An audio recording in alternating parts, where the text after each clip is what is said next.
Hello, everyone. I am Matthew Thomas with the Super Cool Radio. My guest at this time, hailing from Las Vegas, currently in Seattle, Washington. He is the creator, composer, and the rocking keyboardist for Renaissance Rock Orchestra. Please welcome the great Gregg Fox.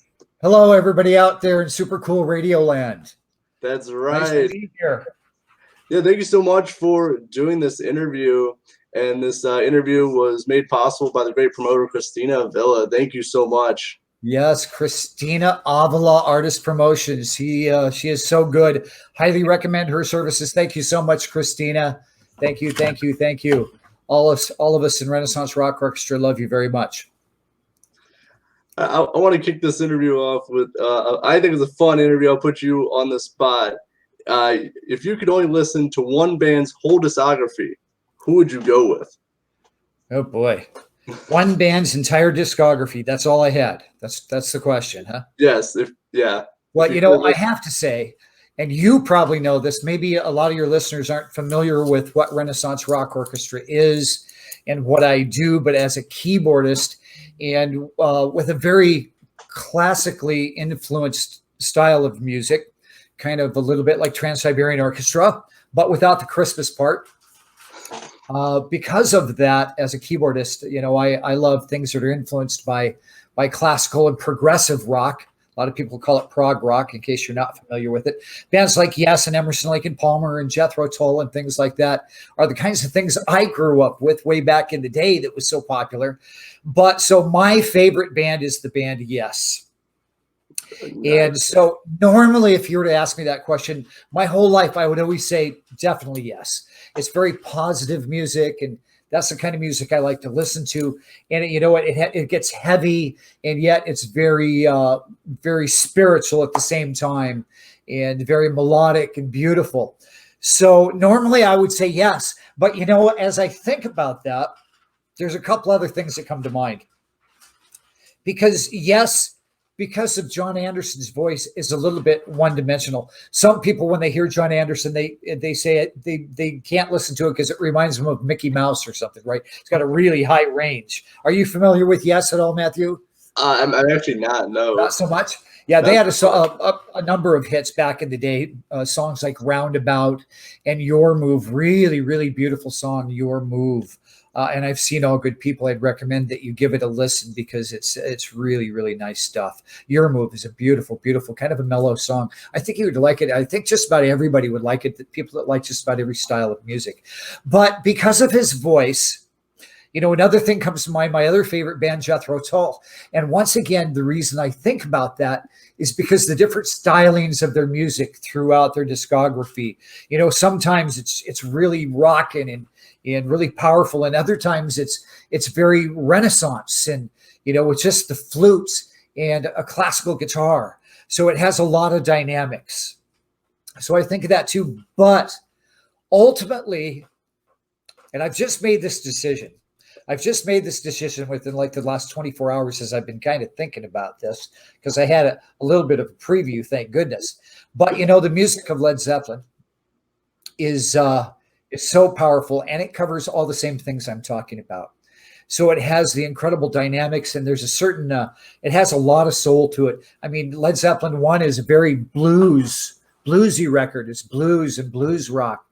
And from there, it just continues to grow. Their music continues to grow in every aspect. Things like Stairway to Heaven that have such beautiful instrumental openings. And a lot of their music has that with guitars and with things like that. And then it moves and builds into this heavier thing.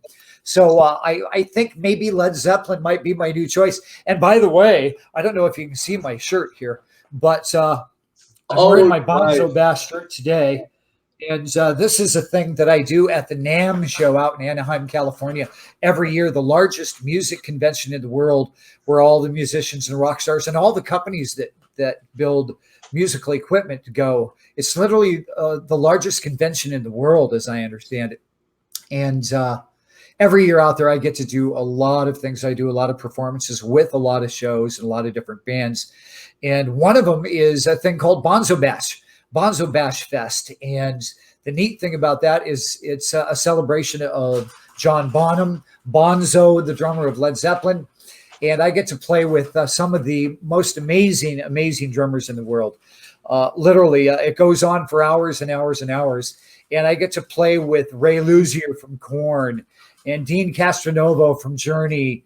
It just goes on and on. The list is amazing. Guys from Black Sabbath and Whitesnake and Foreigner, and you name every band in the world. So it's a really, really fun thing. And we do that in Las Vegas. Also in Las Vegas, I have a band called the Moby Dick's Led Zeppelin All-Stars. And it's a Led Zeppelin All-Star tribute show. And that's super fun. And I'm happy to announce that we're actually going to be doing a show July 23rd and 24th, Friday and Saturday, at Vamped out there in Las Vegas. And so it's going to be fun to be doing that again, back to some live music again. So very excited about that. That's new news. Well, a lot to unpack with everything you just said. That all of it just sounds so awesome. But yeah, we talk about Led Zeppelin real quick. Like their stuff can go from like hard rock music to blues music to prog, like Stairway to Heaven. They covered so much. Yeah. And for like a kind of a limited discography too. I think 6 or 7 albums, I believe, for Led Zeppelin. I think it's actually 9. 9, okay. I have it right, and I could be wrong. We should ask my drummer Brian Tichy. He's not only the drummer and the creator of Bonzo Bash, and a huge Bonham fan, of course, as am I. And I've met John Bonham's son, Jason Bonham, on several occasions, and he's actually jammed at Bonzo Bash before too. But you know, there's more than you think when it comes to the Led Zeppelin discography, and for some reason 9 is sticking out in my mind, but I could be wrong. You know, they covered so many different elements, as I said, and so many. They're so influential to so many different people. Even though you have like newer bands kind of doing like the same style of Led Zeppelin now. That's right. Yeah, things like Greta Van Fleet, right? Yep. Yeah, like it's so awesome to see the young audiences love that style of music, and they basically copped that whole Zeppelin thing from the vocals to the band lineup, the instrumentation. Everything about it. So that's an awesome thing. Yeah, I love that's happening. And for sure, and for being how young they are super talented to pull that off as well. Because it's not easy. Yeah, I like Greta Van Fleet. Those of us that are old school. Nothing will ever quite match Robert Plant and Led Zeppelin, but I love what they're doing. I love that they're doing it. That they dig that sound and they're creating that kind of energy again. So. It's a neat thing. Yeah, for sure. And I've heard of Vamped in Las Vegas. That is Danny Coker of Counting Cars, Count 77. All That's that. Right. He's a really cool guy. Yeah. I play there all the time. Danny and Curry are good friends of mine, and Danny is a great guy and a big supporter of music. And of course, he's a great vocalist too. He's got his own band, Count 77, that plays there a lot too with the great guitarist Stoney Curtis. Yes, matter of fact, that's where we rehearse with the Renaissance Rock Orchestra.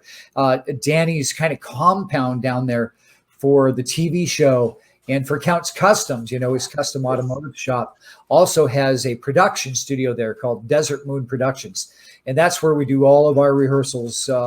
And I've rehearsed there for a number of other shows too, but that's where Renaissance Rock Orchestra rehearses all the time. It's a really great facility, and it's great to hang out with those guys. It's really a beautiful facility. Yeah, for sure. I've seen it on TV. I honestly, I would really like to talk to Danny. Not only I'm a former mechanic, I'm an ASU certified mechanic, so that side appeals to me, and the music side appeals to me as well. Nice. Yeah. Nice. Danny, of course, supports the entire music scene so much, being a musician and loving. He always has, and Vamped has always been the premier place to play in Las Vegas. The best room, the best crowds, the best sound, the best lights. It's the place. Go if you're in Las Vegas, make sure you get off the Strip and go to Vamped, and who knows, maybe the Moby Dicks will be playing there, or the Renaissance Rock Orchestra. That'd be a good one too. Oh yeah, I've heard they're really good. Yeah, Danny does a lot of custom work for a lot of us musicians on our cars and on our motorcycles, and one of my guitar players in Renaissance Rock Orchestra is Christian Brady, the guitarist for Hell Yeah, and he's done some work on Christian's motorcycle. He hasn't done anything on my 2010 Harley yet, but I think we need to go there. We need to get my Harley. in Danny's shop and get some work done to it. It needs some new pipes and some cool upgrades. It has a nice custom paint job on it right now that was done by a brilliant fine artist by the name of Chris DeRubis. I also have been known to sell some fine art in Las Vegas when I'm not on tour. And Chris DeRubis does some really neat stuff on aluminum where he grinds the metal and he lights it on fire and he does airbrushing, and he did that to my Harley, and it looks fantastic. That sounds really cool. Yeah, I've seen like similar styles of work like that, where like they carve the metal and they paint over it. It's amazing. Dimensionalism, it feels like you could reach your hand just right into it. It's really, really cool. Chris, check his art out too. Yeah, for sure. And if anyone hasn't listened to Count 77, I own both of their albums. I really dig like the classic rock revival style that they have going on. Nice, yeah, very cool. Me too, obviously. Yeah, it's kind of what I do. My music is a little bit more complicated. I have a lot of artists that are real virtuosos at what they do. Guitar players like Bumblefoot from Guns N' Roses, and my vocalists, Mark Robert Bowles, who besides singing on the Yngwie Malmsteen trilogy record, the most popular Malmsteen record that there ever was, and touring with Malmsteen, he's also toured with Ted Nugent and Dokken, but he's also an opera singer. I mean, Mark has an incredible operatic voice. We don't really quite get into that, but he uses those styles in some of what we do in Renaissance Rock Orchestra. I think, for instance, of our last record, not the new one that we just released for COVID, which is called A Song of Hope. Our last one was called In Times of Old. And on Times of Old, we have a couple really epic, almost rock opera type pieces. And Mark sings on the first track, a thing called The Ice Age Cometh. And as a matter of fact, I just uploaded that to YouTube on Tuesday, so you can check it out. It's actually a lyric video of the song, so you understand what the song is all about. But yeah, in that piece, you hear that operatic quality that Mark Robert Bowles has, and the piece almost has several movements where it goes. It starts out pretty rocking, and then it goes into this really cool sort of almost Pink Floyd-ish thing in the middle, and Mark really pulls out some of the opera tonalities in that, which is really nice. And you can hear that on Spotify. That entire record has 27 rock stars on it. It has 2 Rock and Roll Hall of Fame members. It has Alan White from Yes, the drummer from Yes. And of course, that was a bucket list for me to have a Yes member on my record, right? My favorite band. And it also has, being a Seattle boy, I've worked over the years with several members in the band Heart. And it has Howard Leese, the guitar player from Heart, on a song called Alexander's Symphony, which is a very Trans-Siberian Orchestra song, all instrumental with strings, real life strings. And Howard plays a guitar solo in that is really a beautiful, beautiful guitar solo. So we have 2 Rock and Roll Hall of Fame members. But go check that out on Spotify, In Times of Old by Renaissance Rock Orchestra. 27 rock stars, 2 Rock and Roll Hall of Fame members. The drummers on that record are pretty remarkable. Well, besides the vocalists, we have Robin McCauley sings 3 songs on that record, which includes the author of Mystery, his favorite song. Robin also in the past sang with Macaulay Schenker Group. He does a lot of Michael Schenker tours around the world to this day. He was the singer for Survivor. Beautiful, beautiful voice. And we also have Mark Robert Bowles singing on that record. We have Tony Harnell from TNT. Amazing voice. He's got quite a following from I believe TNT was originally from Norway. The band is a band from Norway, and he sings on another very rock opera epic piece called The Maker of Dreams. And I just released that one on YouTube last Friday. So those are out on YouTube to check out. Make sure you subscribe to Renaissance Rock Orchestra when you're on your YouTube, because we'll be releasing new material every Tuesday, every Friday. New videos come out, which is kind of a cool thing. No, that is really awesome, especially to hear like all the great musicians you worked with for Renaissance Rock Orchestra. It's definitely I've listened to the new song In My Lovin Arms. I love it, especially that intro. Oh, I know, right? Yeah, that intro, that guitar intro is by Michael James Romeo. Michael's considered to be one of the top 10 metal guitar players in the world by Burn Magazine, of all things. And he's also a brilliant composer and film scorer.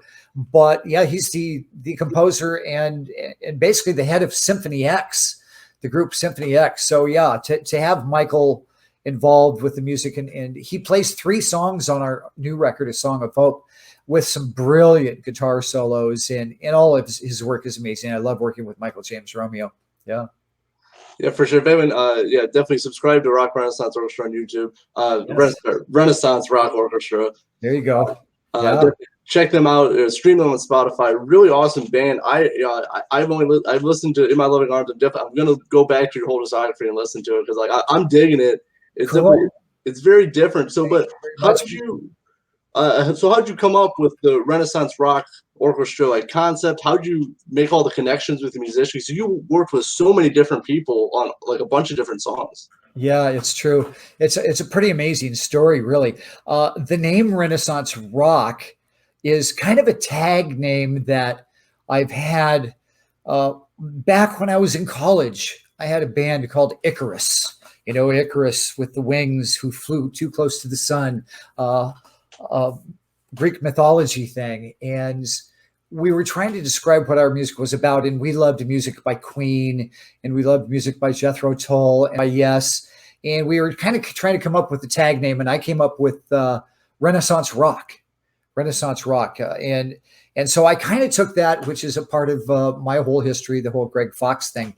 And when I first moved to Las Vegas back in 2009, my best friend, Mikey Bones, who passed away in 2017, was the bass player on my first 2 records. Mikey Bones and I went out to see a lot of Trans-Siberian Orchestra shows because he knew the guys from back east. He's a guy from Queens and knew everybody from New York and a lot of famous players, you know, Bon Jovi and Steve Vai and all these cats. And so he knew all the guys in Trans-Siberian Orchestra, and we'd go out and see the shows, and I'm thinking to myself, wow, well, you know what? I'm a violinist. I'm a pianist. I've been composing since I was in junior high school. I could do that. I could write that. But, you know, let's not make it a Christmas thing. Let's bring in famous rock musicians because of my history and my associations with Hearts and with Queensryche and Mikey Bones' history with all these guys. Mikey was actually kind of the first guy that started bringing in some players to our first record. And he was good friends with George Lynch, one of the top 10 guitar players in the world. And Mikey invited George Lynch to play on our first record, the Whitegate Trilogy. And it just continued to grow from there. Everybody that heard the music and heard the project was very excited about how different it was and just the nature of the complexity of the music. And so everybody has just jumped on board and everybody wants to be a part of it. You know what? I can't say everybody. There's a couple people that I haven't gotten to play on the record yet that are kind of bucket list players, like Mike Portnoy, for instance, from Dream Theater. Hello, Mike. You're still welcome. We need to get you on board. Yeah. And Joe Lynn Turner, another fantastic singer that's I'd love to have on a record that we've invited that we haven't made happen yet. But yeah, so we came up with the concept, and I started writing the music, and in 2014, we released the first record, the Whitegate Trilogy, and the response has been remarkable. And so from there, it just continued on our second record, In Times of Old. And Mikey just kept calling all of his friends and more people. And I started bringing in more of my people from the Northwest and from Hearts and people that I worked with in the Moby Dicks and a lot of the other shows that I do in Las Vegas, like the Rock and Roll God's Hall of Fame shows, and where I worked with Bumblefoot, and he got an award, and Chris Slade from AC/DC. Although we haven't gotten Chris on a record yet, we have Simon Wright from AC/DC on The Maker of Dreams that I was just talking about. So that's a definite go-to. Yeah, on In Times of Old, 10 different drummers, Queensryche, That starts off with Ben Smith from Heart, Alan White from Yes, Simon Wright from AC/DC, Vinny Appice from Black Sabbath, and Ronnie James Dio. Oh, man. Roxy Petrucci from Vixen. Really excited to have her on a song. My main drummer for Renaissance Rock Orchestra, Brian Tichy from Whitesnake and Foreigner and Billy Idol. The list is so long that I can't even remember. Brent Fitz from Alice Cooper and Slash plays on the song Alexander Symphony, and he's so brilliant. I just got to see Brent down at that show that I did in Phoenix with Asia here last weekend. I know we're probably going to touch base on that at some point. That was fun, unbelievable to play live music again, and it was an event that Alice Cooper put on. So I had never met Alice before, and being able to sit down with Alice and his wife and chat for 15, 20 minutes was really a neat thing. He's just a very charming, very, very likable man. And they are so helpful in their community. They actually have a ministry for teenagers. It's just a wonderful, wonderful thing that they're doing there for the community in Phoenix. But also at this event, we had Lou Gramm from Foreigner singing. So not only did I get to play all those amazing, amazing Asia songs with Asia featuring John Payne, doing lead vocals, and I also got to do a lot of Foreigner songs with the iconic and legendary Lou Gramm. Unbelievable to be on stage with Lou and to play Feels Like the First Time and Hot Blooded, and I Want to Know What Love Is, the great ballad that sold 80 million records. To be on stage, just magical, just like I'm going, wow, I can't believe I'm doing this. So that was a great event. Of course, the audience was so starved for some entertainment that they were so appreciative. And it was outdoors on a golf course there in Mesa, actually, Las Sendas golf course. Beautiful. And everybody that did the event was so helpful and kind and so professional. It was a beautiful, beautiful stage and a very, very magical night. The first show in well over a year of live music for most of us. And Brent Fitz, who is on my record In Times of Old, was there playing with Alice Cooper. And so we had a real fun time seeing each other and talking about life and playing music again, and watching him play for Alice was brilliant. Yeah, definitely. That was definitely something I wanted to talk about. You playing with Asia. I didn't know about you actually getting to play Foreigner songs as well. That sounds really awesome. It was amazing. That was a Coopstock, as you said, in Arizona on a golf course. Yeah. Which Alice Cooper is actually my favorite artist of all time. I have all of his CDs. I've seen him live 4 times.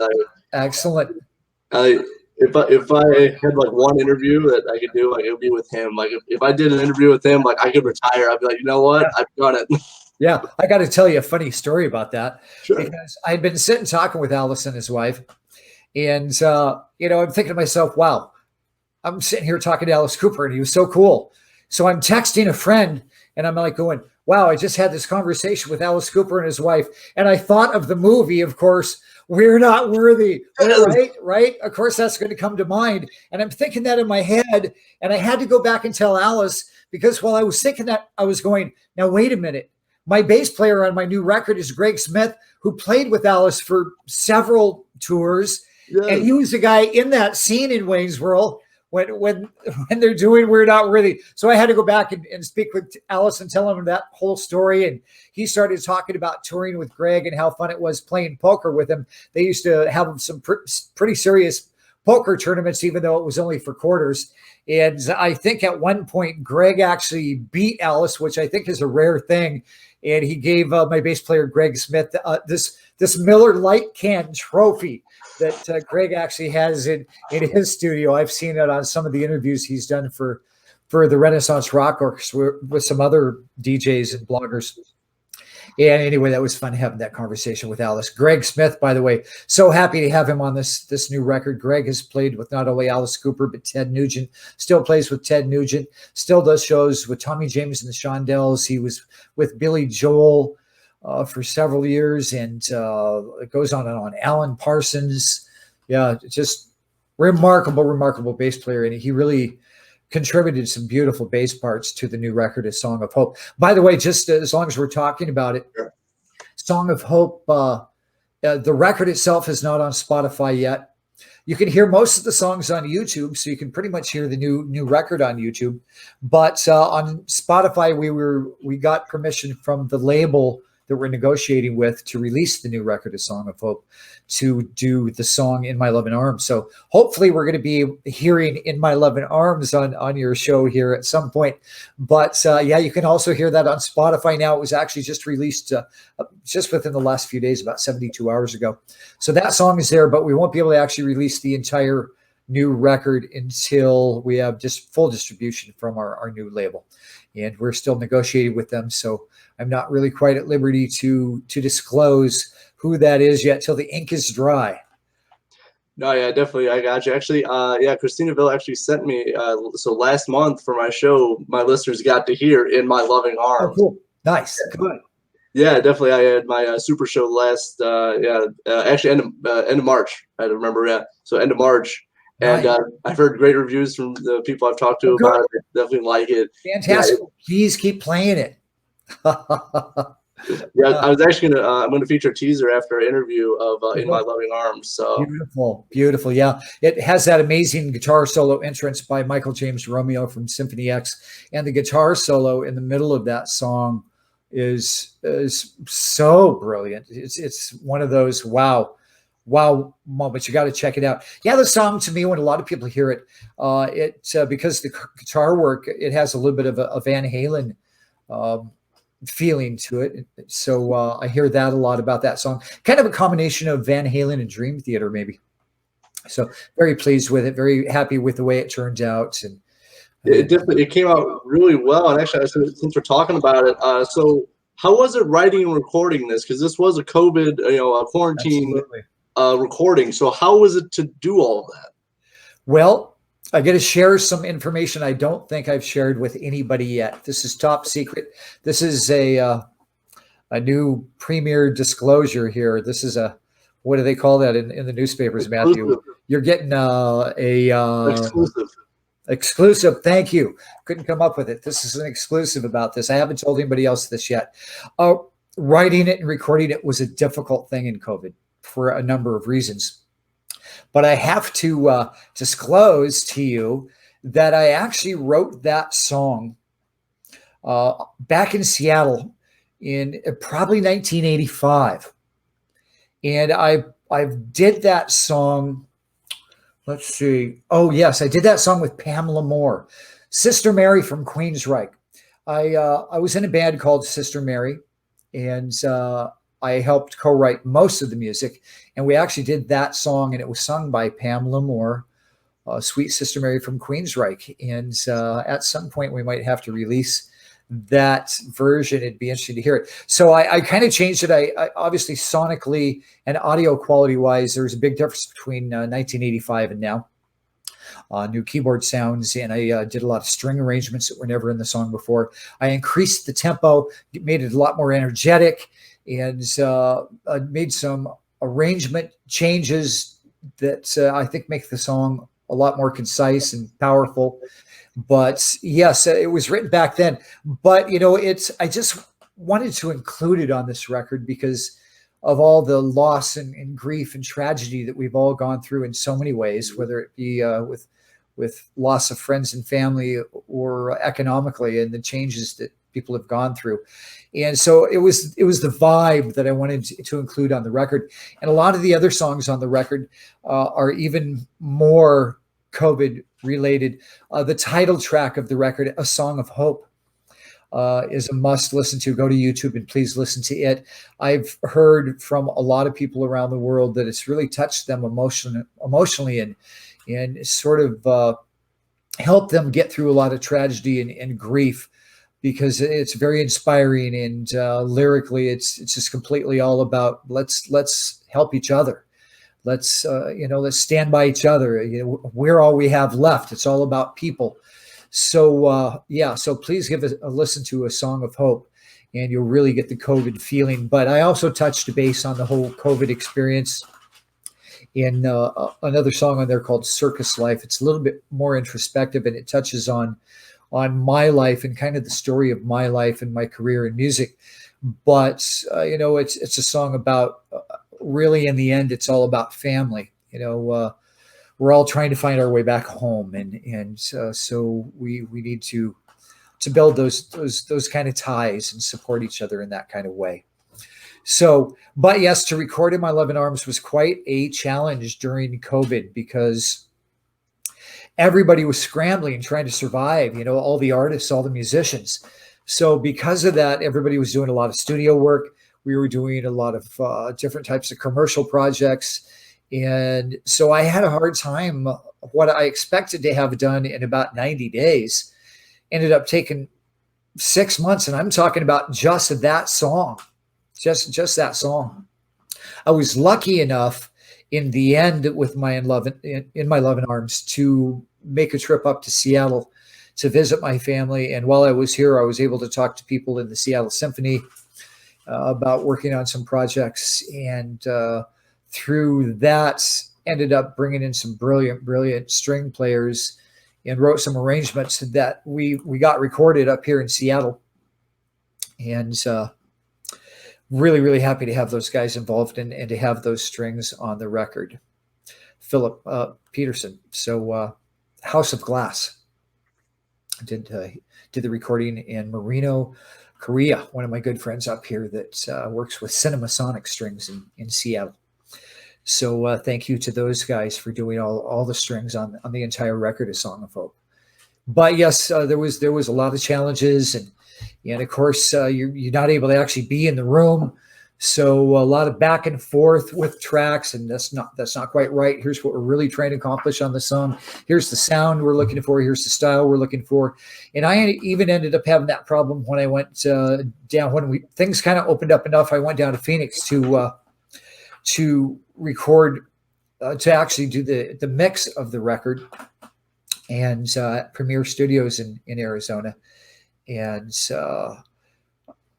management wasn't quite happy with those mixes, so we had problems with that. We ended up going back and doing kind of a half thing with the mixes from Phoenix, and brought in a brilliant guy, Brian Malouf, who has done mixes for Michael Jackson and for Madonna, and also for Queen. He was the guy that actually mixed the recordings that were released from Wembley, from Live Aid, the largest concert ever held. So brilliant job he did. And he's the guy that did a remix on In My Lovin Arms, and it turned out so good. But also thank you to Jeremy Parker, who did half the mixes on the record.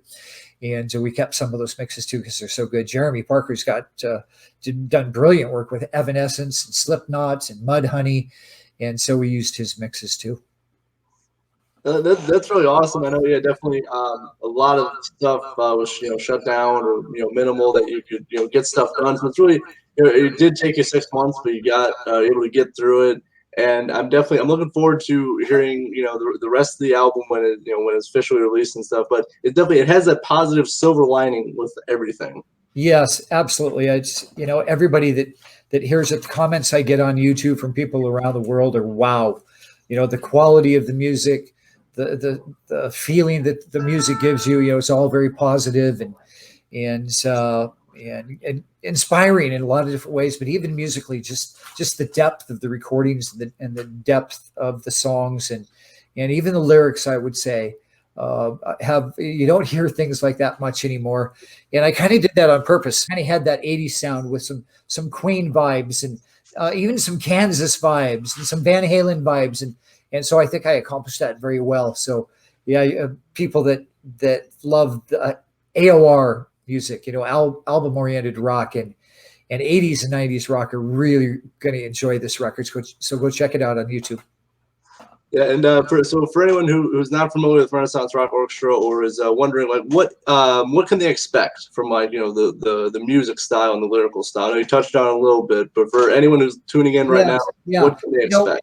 When I originally started creating Renaissance Rock Orchestra, I had gone and seen the Trans-Siberian shows, and so they were so successful. They bring in millions of dollars in just 3 months over the holiday season. And even though it's a Christmas thing, they created a new genre with this classical metal that they created, and a lot of it's instrumental. And I knew that I'd have the ability to do that, and it was a style I was very interested. So that's originally what I created. If you listen to the first record, the White Gate Trilogy, you're going to hear a lot of Trans-Siberian styled things. 4 out of the 5 songs on the EP are all instrumental. And one of them is with Robin McCauley on vocals and George Lynch on guitar and Brian Tichy on drums. And a brilliant song called The Author of Mystery, another song to check out. Robin McCauley thinks it's the best song that I've ever written for Renaissance Rock Orchestra. But yes, so the style has changed over time somewhat. It's always going to have a classical influence. It's always going to be very melodic. But on this record, I was definitely looking for more of an 80s sound. I was looking for more songs. There's no instrumentals on the new record. You know, it's all songs that are going to be reminiscent of Kansas, Queen, Van Halen. Yes. Yeah, there's a song on there called The Universal Dance that is will remind Yes fans of Yes, and those that don't know of Yes and aren't Yes fans yet, I'd be interested in knowing what it reminds them of. So go to YouTube and leave a comment and tell me what you think it sounds like. I'd like to hear that. The Universal Dance. You can hear that on YouTube. I would definitely check that out. Yeah, but I do think In My Lovin Arms, it really rocks. Like, it really has an edge to it. It does. It does. Yeah, that's definitely the most powerful song on the record, I think. There's the second song on the record is called Here We Go Again. And I think that one rocks quite a bit too. That one kind of reminds me of a combination of Electric Light Orchestra meets Foo Fighters. So it's got some drive to it. And it's kind of a story of a rock band, practicing and writing songs and trying to make it and what they go through and that they'll never give up. And so that's another fun one. I think you'll like that one too, Matthew, because it's a pretty driving song too. Here We Are Again. Yeah, I would definitely check that out. As you said, check them out on YouTube. Definitely. If you haven't listened to them, you're going to be in. It's going to shock you a little bit, I think. Cool. Yeah, I hope it does. I like I say, the response that we've gotten from everybody around the world has been really, really positive. So I think people are really going to like this record. Yeah, it can remind people that are old school of some old things, but I think it's fresh enough and new enough. It has a kind of a sonic fury for 2021 that nobody else is doing. Nobody's doing music like this now. So I think it can really attract another new young audience. So yeah, and hopefully that audience will be able to come out and see us soon at a residency in Las Vegas. We've been working on this for several years, and this is one of the things we're working for 2021 is to get this residency going. It's a difficult thing to do. It takes huge budgets to have the operating capital and to have that in the bank to guarantee the casino or the venue that, the show is going to stay in business for a while. But we're shooting for a Thursday, Friday, Saturday thing right now. And who knows? The venue would like to have us open the show by June 15th. I don't think that's really doable. It's too much work involved. But it'd be really nice if we could have that going by July. And so we'll have a show where you can come see us all the time in Las Vegas. That is our goal for 2021. That's where we're headed. I would definitely. That would be really awesome to see. Yeah, definitely, because the music is very theatrical, even just listening to it. So definitely the live performance would definitely bring that out even more. Absolutely, yeah. We're going to make it very theatrical. The light show is going to be phenomenal, and so we have plans to expand it. Actually, before COVID hit, we were about ready to do a residency in Las Vegas and had a multi-million-dollar investor at that point. And we were actually going to make this a very cirque. I mean, we were going to have interactive lasers and BMX riders and gymnasts and the whole thing. Right now, because of what's going on with COVID and the slow opening of Las Vegas, we're kind of tightening our belts. We're just going to try to get the wheels on the tracks, on the ground and rolling and play some great music and have a good show. So, so things are opening up. Most of the big shows are planning on September. I'm going to try to beat that mark if we can and have a show available for people to see in Las Vegas when they come. And of course, we'll have all of our stars come out and do guest star appearances with us throughout the year. and we'll announce those. So, if you are a huge fan of Simon Wright from AC/DC, you can come when Simon's there. If you're a Robin McCauley fan, you'll want to make sure you're there when Robin's doing shows. And but we'll have my plan is to have the band on the record start the show and be kind of the house band, the core band, which would include Brian Tichy on drums, Greg Smith on bass, Christian Brady on guitar, Tony Alleman, didn't mention his name, Tony Alleman from Juan Crucier's Rat is one of our guitar players, Michael James Romeo from Symphony X. That sounds really awesome. Definitely a residency would be really awesome. I know a lot of great bands have done that in Vegas, so definitely, as I said, it's going to be a really great show, even just based on like the music and stuff.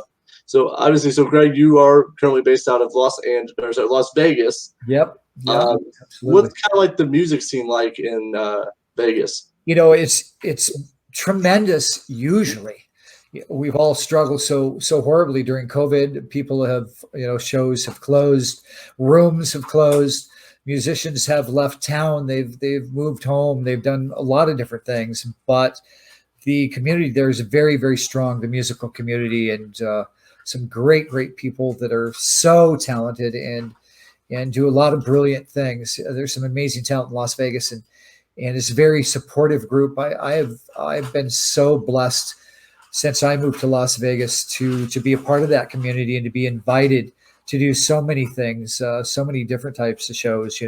Raiding the Rock Vault, which I sub for Michael T. Ross from Lita Ford in that show, fairly often. A great show, rated the #1 musical in Las Vegas for like the last 7 years in a row. When I first got there, the Rock Gods Hall of Fame shows that we did with every artist you can imagine. So to meet all these people and a lot of the artists have moved to Vegas because California has gotten so crazy and expensive. And so we have, a lot of great people in Las Vegas that have been there the last decade that I've lived there. So yeah, the core community of musicians and live music in Las Vegas is a pretty phenomenal thing. Some great recording studios and unbelievable, brilliant talent, and more and more people just keep moving there. We have John Payne from Asia there. I've just heard recently, I don't know if anybody even knows this yet, but the majority of the KISS members have moved to Las Vegas now. So I don't think that includes Paul Stanley, and I hope I don't get in trouble for disclosing that information. But yeah, it just keeps going on and on. Just more and more people keep moving to Vegas because it's the entertainment capital of the world. And I really expect that as things open up and the vaccinations bring us all together again, that Las Vegas is really going to be a worldwide hub for music. And it has been for years and years, but I think even more so now because a lot of venues have not survived. The venue in your city, several of those did not survive no live music over the course of over a year. So because of that, a lot more people are going to be going to Las Vegas as we open. The venues are not there in your hometown. Come to Las Vegas. We have a lot of great things going on, a lot of great venues and a lot of great artists. You're going to see some brilliant shows. Yeah, and yeah, as you said, yes, definitely. I know personally, like 3 or 4 venues just in my area that have unfortunately had to close due to no live music, no entertainment, anything like that. So yeah, I mean the places are open once like everything gets open again. They're definitely going to thrive because people need entertainment. They need live music worldwide. People around the world come to Vegas for so many reasons. There's some incredible shopping and so many things to see, but the shows and the music is outstanding. And we're going to add to that palette with some Renaissance Rock Orchestra on the Strip, hopefully. Yeah, definitely. It would definitely be a sight to see for sure. It's kind of funny. I don't know how familiar you are with the TV show CSI.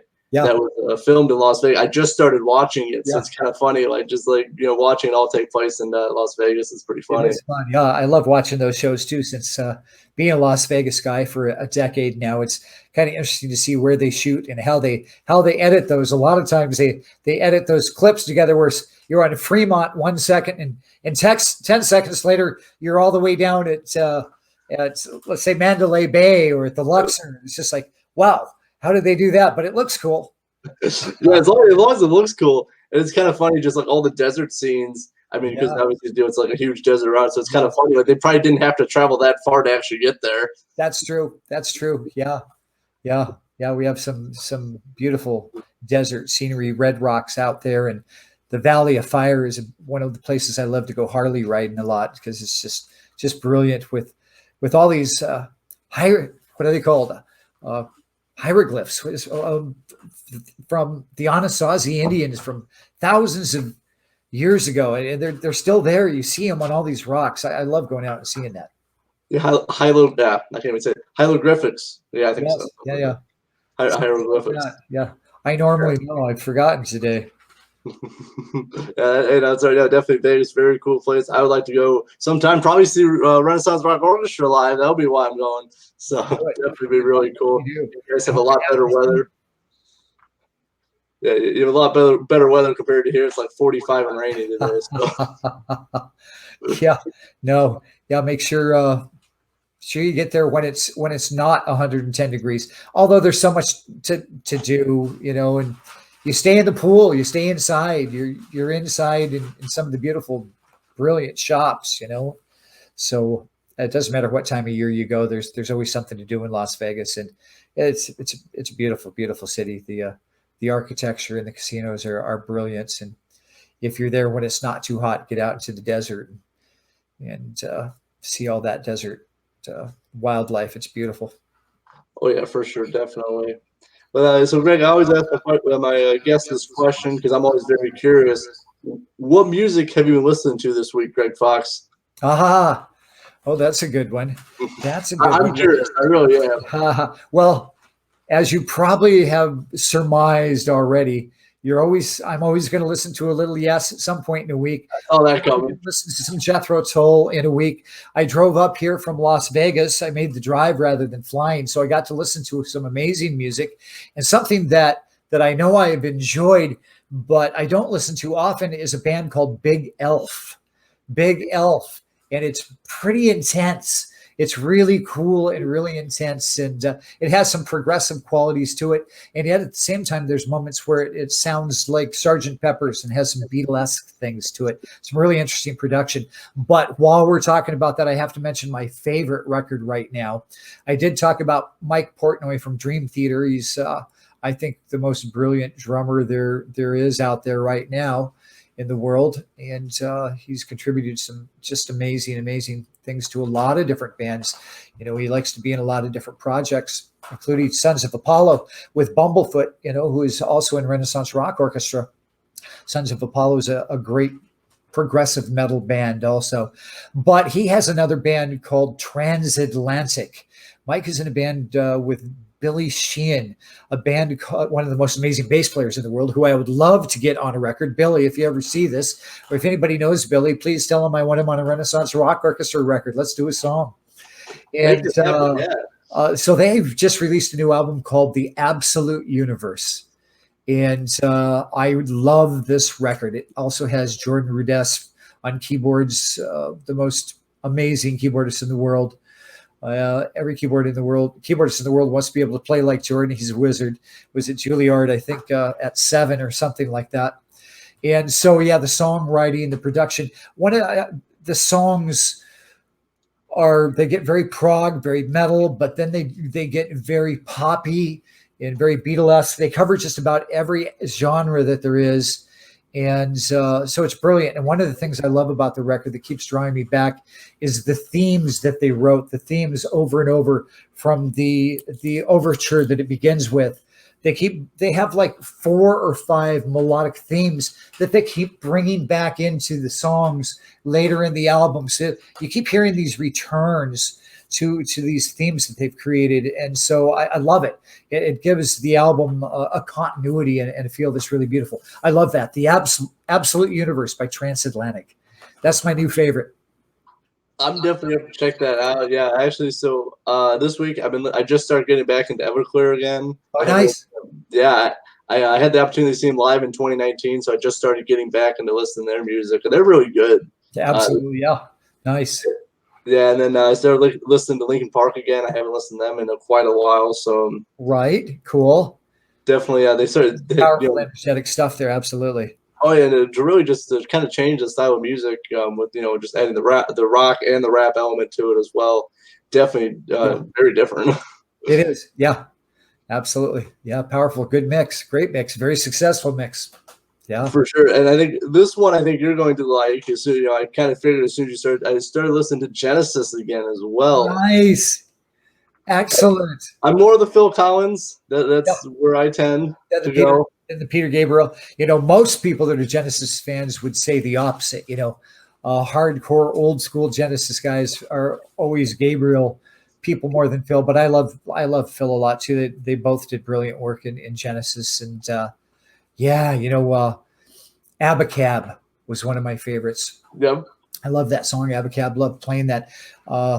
When I was doing the Asia song for the show at Coopstock here last weekend, we have Asia has a song called Soul Survivor. There's kind of a section in there that reminds me of a little bit of Abacab, this building keyboard part that builds. It's a chordal thing. It's all chords that keep building, and it reminded me of Abacab. So that's cool. I'm glad you're getting into Genesis. That's a very, very great thing. Always great to stretch out your musical tastes, and it's good for the spirit, for the soul, for the mind. So nice. I'm glad to hear that, Matthew. Excellent. Yeah, no, definitely. I think definitely between Phil and Peter, they both brought out I think different sides of Genesis with their music. That's true. Absolutely, I like them both. And I figured as soon as I started talking to you, like, you know what? I know he's gonna like that I've been listening to. Yeah, you're right. Yeah, you nailed that one for sure. Definitely. So, Greg, thank you so much for hanging out. We went, over 50 minutes. Now, fun time chatting with you. All the great stories you've had, all the stuff that you're currently working on. I do have one more thing before I let you go, before we end this interview. So what can we expect? I know you talked about the residency for Renaissance Rock Orchestra. What else do you have in the works? Well, this is basic stuff, things that you keep building on. We're trying to grow the YouTube following to get it in the kind of social media numbers that the record label really needs. They always look at social media. So please join us on Instagram, on YouTube, on Spotify. Follow us, like us on Spotify. Spotify is pretty difficult. If you have a playlist, please add Renaissance Rock Orchestra to your playlist on Spotify, because that's what we need to really build the numbers and share it with your friend. You can always join us on Facebook and see a lot of new things. And like I said, I always have new content available on Tuesdays and on Fridays. But so the big push this year is going to be to do the residency in Las Vegas. So we're playing live music and people can come see the show and start building the brand. But of course, right now with the release of A Song of Hope 2020, our newest release, we will be pushing that in all forms of media. And so the big push here is to get the music released worldwide with a major label. So that's probably going to be the biggest thing. It's hard to say the biggest thing because obviously a residency in Las Vegas would be pretty big, but to have a major record deal for Renaissance Rock Orchestra will be a worldwide event. It'll be distributed worldwide, and people around the world, with the clout, the marketing that the label has, they'll start to learn about Renaissance Rock Orchestra. I will, of course, keep producing music. I can't wait to get back home and I have a lot of new music in my head, and I'll be writing that for Renaissance Rock Orchestra. I'll also be working with John Payne from Asia to collaborate on the new Asia album too. So looking forward to doing that too. So there's a lot of work to be done, Matthew. Yeah, definitely. But it sounds like a lot of work, but it sounds like it's gonna be a lot of fun too. Yeah, a lot of great things that I've been waiting for my whole life. So I couldn't be happier. I'm very, very thankful for all the support that everybody's given me, and thank you very much for having me on today and for sharing our music with your fans and followers. Yeah, for sure. I really like In Your Loving Arms. I'll be featuring that right after this interview. It's going to be a trip. It's going to be really awesome. So thank you so much for Gregg Fox, the keyboardist, creator, composer for Renaissance Rock Orchestra. I'm Matthew Thomas, Super Cool Radio. Thank you for watching. Bye, guys. Hope everyone enjoyed my interview with Gregg Fox of Renaissance Rock Orchestra. I definitely had a great time chatting with him about so many different topics, covering so many different things, from writing and recording In My Lovin Arms to chatting about him performing with Asia great time. Please check out, stream, support, give a like to Renaissance Rock Orchestra, and subscribe to their YouTube channel as well. Now, here is a teaser for In My Loving Arms, a really great song, and I really love it. So please check out Renaissance Rock Orchestra, and please check out the Super Cool Radio store on Endeavor after you pick up this really awesome t-shirt for sale. Or if you want a baseball hat like the one I'm rocking, they're $21 including shipping. We'll ship them directly to you.